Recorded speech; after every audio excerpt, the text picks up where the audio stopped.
नमस्कार, मी शिवांगी शर्मा आणि आपण पाहत आहात तळोदा वृत्तांकन न्यूज। चला जाणून घेऊया आजच्या ताज्या बातम्या। दुर्गम तोरणमाळमध्ये शिक्षणाचा उत्सव। नेताजी सुभाषचंद्र बोस आवासीय विद्यालयात प्रवेशोत्सव मोठ्या उत्साहात संपन्न। उपसंपादक रवींद्र वळवी यांच्यासह तळोदा वृत्तांकन न्यूज नेटवर्क तोरणमाळ।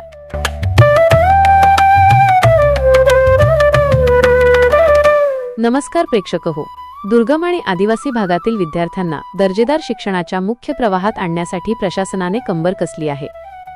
शैक्षणिक वर्ष 2026 ते 27च्या शुभारंभानिमित्त तोरणमाळ येथील नेताजी सुभाषचंद्र बोस आवासीय विद्यालयात प्रवेशोत्सव आनंदोत्सव मोठ्या उत्साहात साजरा करण्यात आला।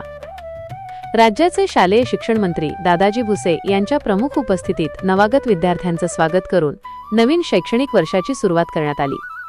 यावेळी बोलताना शिक्षण मंत्री दादाजी भुसे यांनी स्पष्ट केले की केवळ पुस्तकी ज्ञान न देता आदिवासी व दुर्गम भागातील विद्यार्थ्यांचे आरोग्य, सुरक्षितता आणि सर्वांगीण विकास साधणे हेच शासनाचे मुख्य उद्दिष्ट आहे। या भागातील मुलामुलींना आधुनिक दर्जाचे शिक्षण देण्यासाठी शासन कटिबद्ध आहे। कार्यक्रमास आमदार आमशा पाडवी, जिल्हाधिकारी डॉक्टर मित्ताली सेठी, शिक्षण विभागाचे वरिष्ठ अधिकारी, शिक्षक, पालक आणि विद्यार्थी मोठ्या संख्येने उपस्थित होते। विद्यार्थ्यांच्या राहणीमानात आणि सुविधेत सुधारणा करण्यासाठी अनेक महत्त्वाच्या घोषणा यावेळी करण्यात आल्या।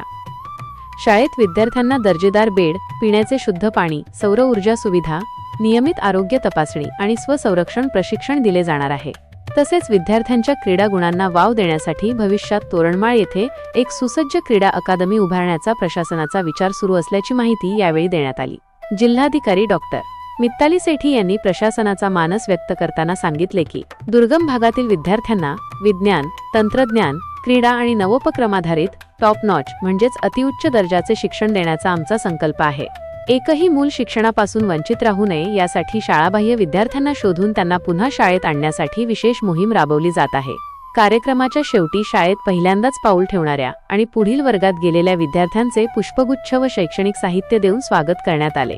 नव्या वर्षाच्या पहिल्याच दिवशी मिळालेल्या या आनंददायी वातावरणामुळे दुर्गम भागातील विद्यार्थ्यांमध्ये शिक्षणाविषयी मोठा उत्साह पाहायला मिळाला।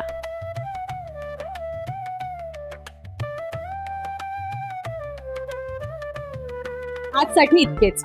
अशाच ताज्या आणि महत्त्वाच्या बातम्या पाहण्यासाठी आमच्या चॅनलला सबस्क्राइब करा। धन्यवाद।